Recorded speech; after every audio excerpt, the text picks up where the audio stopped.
Добре дошли на всички медии, за разлика от вчера. Ви приветствам. Вчера направихме пресконференция в БТА, бяхте поканени, доколкото знам всички, но за жалост никой не ни отрази и се наложи да влезем и да гледаме на интелигентните протестиращи пресконференцията. Както видяхме, ви бяхте всички там, видяхте какво се случи.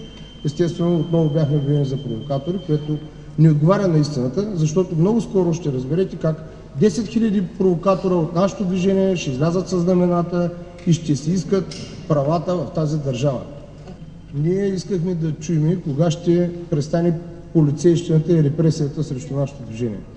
И той какво ви отговори? Също така искахме да чуем кога ще престане дискриминацията, въпросната дискриминация от медиите спрямо нашето движение. Защото медиите вие не определяте като криминално проявени. Това е един вид дискриминация. Това, че аз лично съм лежал в затвора, не означава, че не съм гражданин на тази държава и не означава, че нямам същите права. А той какво ви отговори? Не можете да ме дискриминирате по този начин, за което ще носите персонално наказателна отговорност. Министър Цветлин Йовчев какво отговори на вашите въпроси? Каза да продължаваме да пишем жалби. Ето, ние сме писателите на Национално движение Свобода. Ето ви жалби, ето ви молби, ето тук можете да се запознаете всички медии. Ето, том 1. Да, така.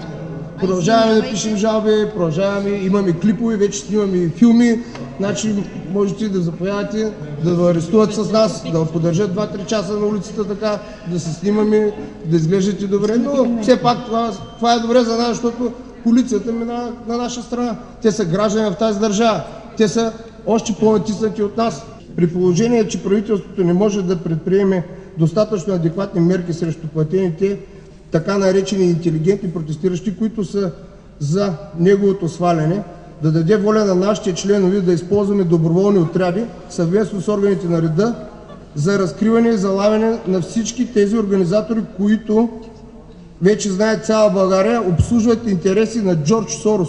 Какво ви отговори вице-премиера и министър?